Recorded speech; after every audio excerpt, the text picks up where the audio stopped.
โอเคจะได้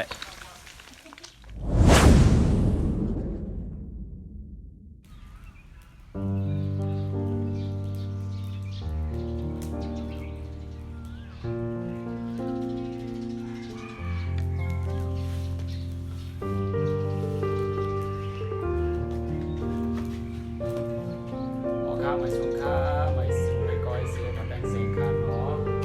อีกจบกับใจอย่าจะนั่งข้าอีกคนเข้ามาด้วยข้าวนี่ส่งไต่มาเที่ยวนะเนาะเมื่อได้ข้าได้มาเห็นภาพแถมยาวในตัวเขาไปในการเรื่องอะไรกันเนาะ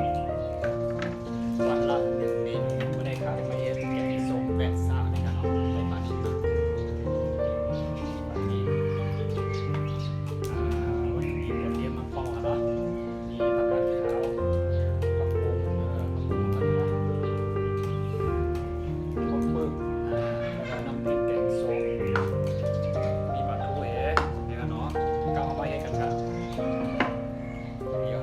ทอดปลามันก่อนเอาปลามาทอดไปโอเคเขาดิทอดปลาก็อย่าไปลืมกันนะต้องตักให้หม้อไว้ไหมกันเนาะพอหม้อไหมไรตีแล้วก็ใส่น้ำมันครับใส่น้ำทอดปลาแล้วใส่น้ำมันน้ำอีกเลยแกงส้มแปะซ่าเนาะวันนี้แค่ไม่ต้องเป็นปลาลำครับเนาะปลาลำหรือว่าปลาช่อนในคนเมืองว่านะไปซาปลาซอนรอน้ำมันเดือดข้าวกันหน่อยโอเคเพราะว่าน้ำมันเดือดยาวเดี๋ยวก็ทอดปลาได้เลยครับพี่น้องอุ้ยใส่เข้าไป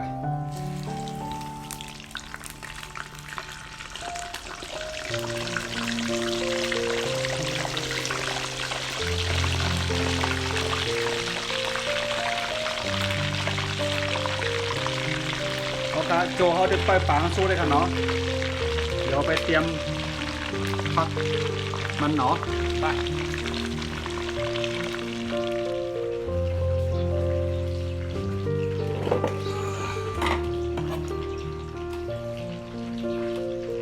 หัวปึกตรงนี้มี2 คนเนาะ2 คนแล้วนี่นะเนาะ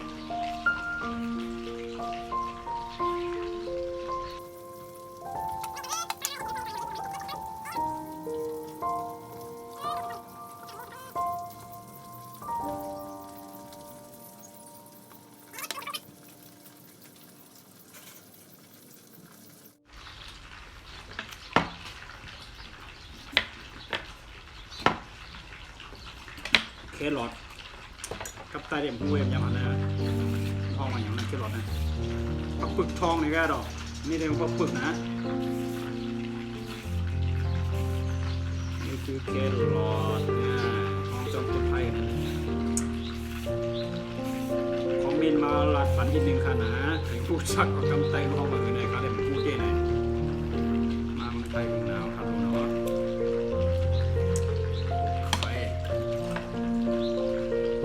สวยครับ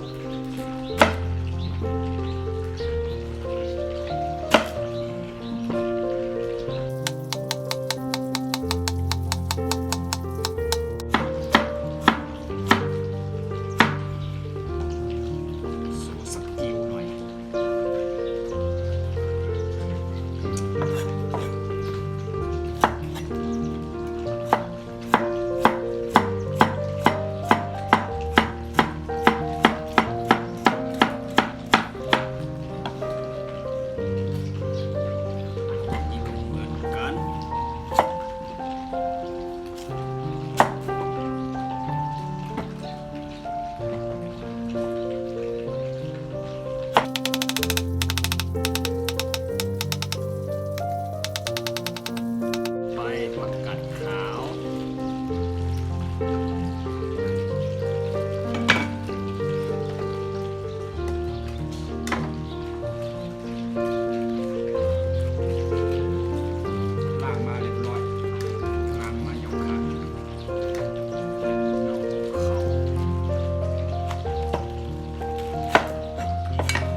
นี้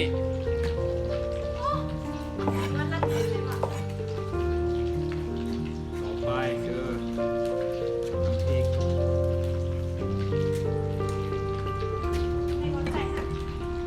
เอาตัดละตัดลูกเปล่าแล้วอันนั้นเด็ดน้ำพริกแกงส้มอะนะที่สำคัญคือน้ำพริกแกงส้มขนาดไหนมีขายตามตลาดกันนะเอาเดี๋ยวมาตำใส่ปลาทูนี่ปลาทูได้เท่าเอ็ดอ้วนกันนะที่เตงเนี่ยเอาเนื้อปลาของที่เขาคูมาใส่ก้นไรนะแต่ว่านี่เขากูปลาปอใส่บ้างไม่เอาครับ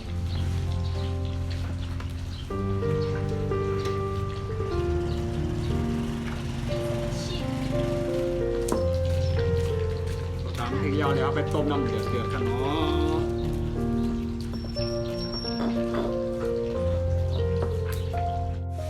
โอเคค่ะเนาะ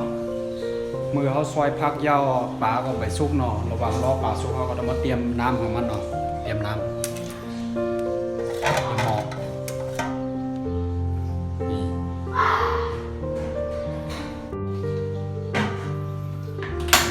เตรียมน้ำมันเทน้ำก็ใส่เดี๋ยวเกี่ยวกันเนาะเกี่ยวน้ำก็ใส่น้ำครับพอพักเขามีน้ำก็ใส่น้ำไว้เลย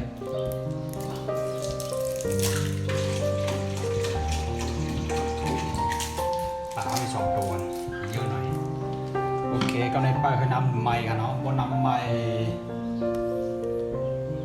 เตียวผมก็เอาน้ำพริกเดียวตำมาไก่นะมาใส่กันเนาะโอเค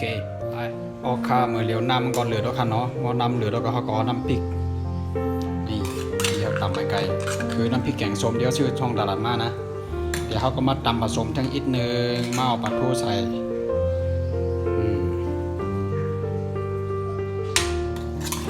เดี๋ยวรสชาติมันแบบเข้มข้นหน่อยก็ใส่น้ำมัน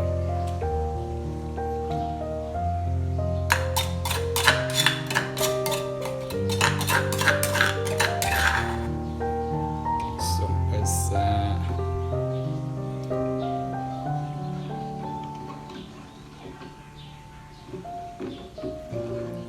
กำในเขาไปน้ำเหลือดเนาะน้ำพดเนาะเพราะว่าน้ำพดเขาก็เดี๋ยวพักแครอทที่เขาซอยมาไก่มาใส่กันเนาะโอเครอขั้นตอนต่อไป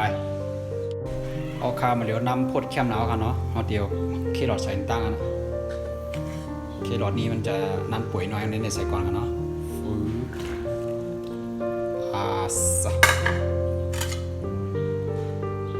แล้วก็ไว้สักกามึงพด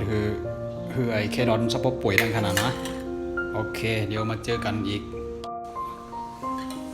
โอเคปุ๋ยเดียวก็เขาเดี๋ยวพับกัดขาวใส่แล้วเนาะกัดขาวเกี่ยวน้ำใส่น้ำครับ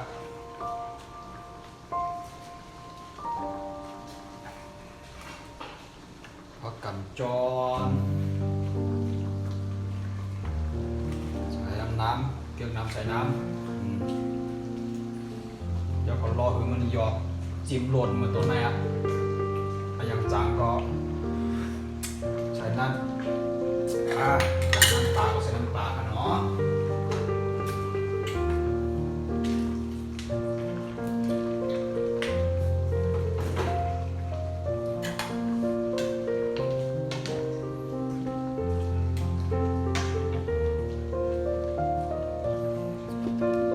เข้มข้นเปรี้ยวใจ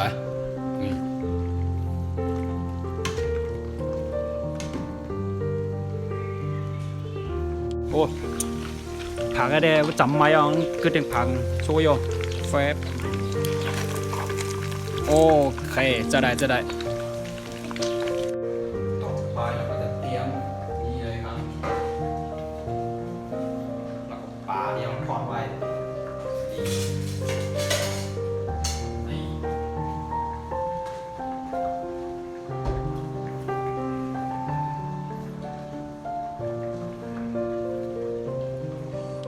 โอเค